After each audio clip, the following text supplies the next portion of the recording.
and today we are continuing Roar the Ganges. This spiritual book, written by Swami Tadatmananda, takes us through his eyes as he became a Hindu monk, as he was studying under the guidance of his guru, Swami Dayananda, in an ashram in Rishikesh, a city in North India. I found it difficult to concentrate during my evening class. My mind seemed like a stubborn horse that ignored its rider's frantic commands and galloped wherever it liked. My mind seemed determined to reflect only on the life-transforming events about to transpire. At about 9 p.m., a taxi arrived and idled at the ashram entrance. Its horn blared obnoxiously until the watchman ambled over and swung the double metal gates apart to allow the taxi to drive up to the courtyard. Brahmachari Achyut, draped in a white dhoti and upper cloth, climbed out and paid the driver. I ran over to greet him and help with his luggage.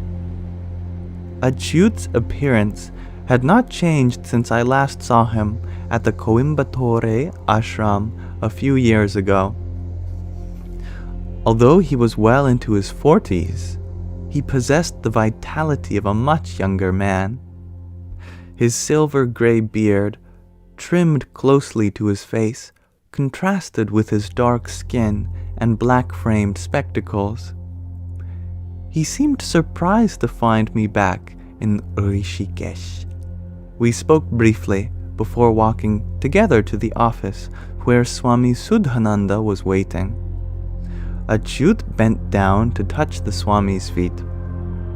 After Achyut explained that his train arrived several hours late, Swami Sudhananda said, "You had better get ready quickly.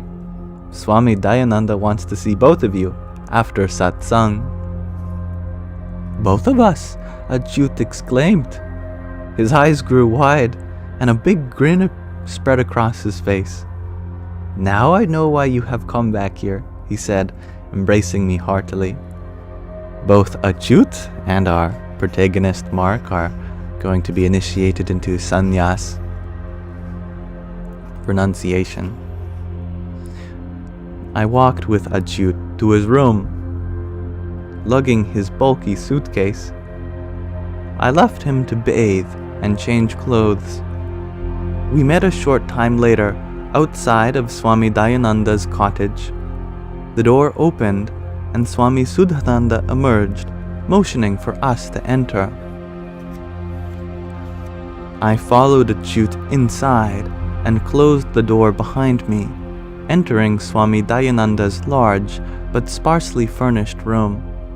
2 fluorescent lights cast their glare upon walls freshly painted, but otherwise unadorned.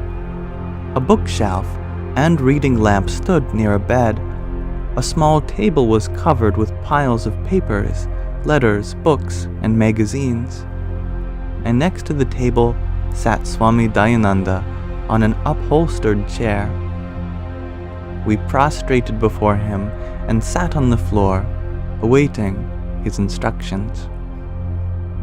Assalamu alaikum, Noor. So Achyut, when did you arrive? Just now, Swamiji. Good. Tomorrow morning, the priests will come. A special room is being prepared for the rituals.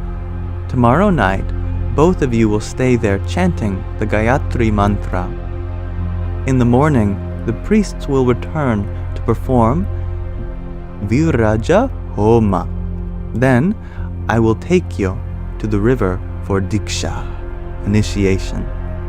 If either of you have any questions or doubts, now is the time to ask. I glanced at Achyut. His eyes were lowered. Neither of us spoke. After a moment, Swami Dayananda said, "Very good. Both of you can go and get ready. Try to observe silence as much as you can." "Thank you, Swamiji," we said, almost in union. We prostrated again and left the room. I felt dazed by the brevity of our meeting and remarked softly, "That's it." "That's it," Achyut replied. "We had better sleep well tonight. There will be no sleep for us tomorrow morning, or tomorrow night. Probably both."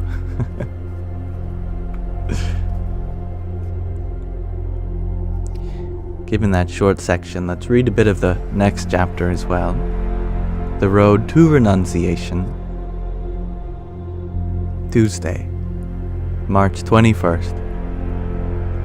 Just after breakfast, Swami Sudhananda directed me to a solitary chair standing in a corner of the ashram compound where a barber was waiting for me. I sat down, feeling a bit self-conscious. I hoped no one would be watching. Without speaking a word, the barber threw a filthy, tattered cloth across my shoulders and began his assigned task. He proceeded to scrape away my hair with a bare razor blade deftly held between his fingers, using only soap and water as lubricants. He worked methodically, shaving my head section by section, leaving only the customary tuft of hair at the back of my head. Then he shifted his attention to my face and removed my beard and mustache in a similar manner. I squirmed as he scraped at my upper lip. In less than half an hour, I had been rendered as hairless as a billiard ball. I went to my room to inspect the barber's handiwork and attend to the nicks and cuts he inflicted. When I looked in the mirror, I was startled.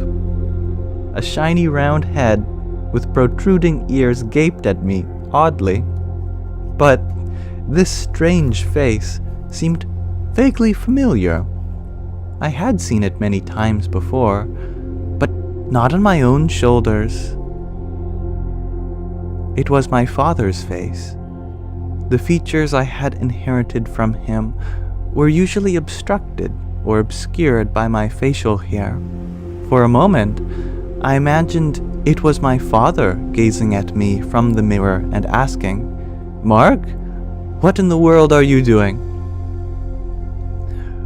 The first time I underwent this ritual, haircutting, was shortly after arriving at the Pennsylvania ashram for the 3-year course. An important religious festival was to take place, Shiva Uratri, the night of Lord Shiva. Religious students in India customarily shave off their hair at the time. This practice symbolizes purification and rebirth. It also teaches humility with regard to one's appearance, a lesson I was reminded of looking in the mirror just now. Perhaps that is why many Hindu, Buddhist, and Christian monks regularly remove all or part of their hair as a religious discipline. For that Shivaratri, a close friend and I decided to shave our heads and faces. The electric hair clipper and razor we used were efficient and painless, unlike my experience at the hands of the barber here. When finished, we stared at each other and laughed hilariously at the results. The next morning, we participated in a special day-long program of fasting and chanting. I sat in the hall the entire day, dressed in white robes and sporting my new haircut, but none of my classmates recognized me. My appearance had changed so drastically that they thought I was a brahmachari visiting from another ashram. I turned away from the mirror to bathe and put on a clean white dhoti and upper cloth. Then I began to reread the Sannyasa Tradition that I had gotten from the library. It begins by directing the initiate to request permission of his parents and other family members to take sannyasa. It then prescribes a period of 3 to 12 years living with one's teacher, engaged in scriptural study and self-purification practices. Then it describes the preliminary rituals to be performed before the actual initiation. Towards the end, the text delineates the procedures and vows for the final rites of renunciation. This particular rite has probably been followed for the last 1200 years, following conventions established by Shankara in the 9th century. Shankara, in addition to being the greatest figure among the teachers of Vedanta, was committed to building a firm structure to support monastic life. He traveled across India and established 4 monastic centers, one in each quarter of the country. He also established 10 monastic lineages, which were related to various geographic regions. Nowadays, these geographic distinctions are no longer maintained, but all 10 groups continue to exist. Since Swami Dayananda was a member of the Saraswati order, Achyut and I would be inducted into the Saraswati lineage. Even though the prevailing monastic conventions were established 12 centuries ago, the tradition of sannyasa had already existed in India for thousands of years. The monastic tradition has its origin in a Vedic teaching that divides a person's life into 4 parts: student, brahmachari, householder, grihastha, retired, vanaprashta, and renounced, sannyasi. The first quarter of one's life was to be a time of study. The second quarter of one's life was dedicated to raising a family. In the third quarter, husband and wife were to retire to the forest and live a prayerful, contemplative life. And the final quarter of each person's life was to be lived as a sannyasi. All worldly ties were to be severed so that one could concentrate exclusively upon spiritual goals. This was to be a time of preparation for one's own death and the life to follow. And it was a time to be dedicated to the pursuit of enlightenment, moksha. For those like Achyut and me who desired moksha but had not yet reached the final stage of life, the traditional teachings included a special provision. Yad ahar reva virajet tad ahara eva pravrajet.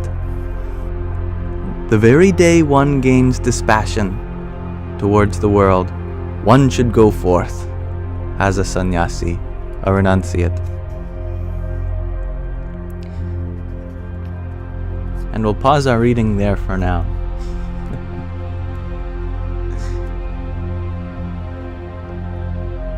Thank you for listening together, everyone. And we may open the floor up to questions and answers.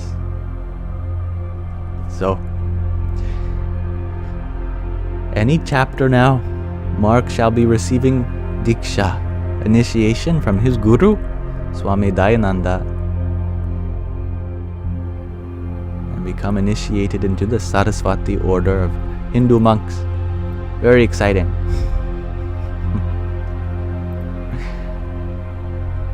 Now, thank you those who also sent a gift whilst I read.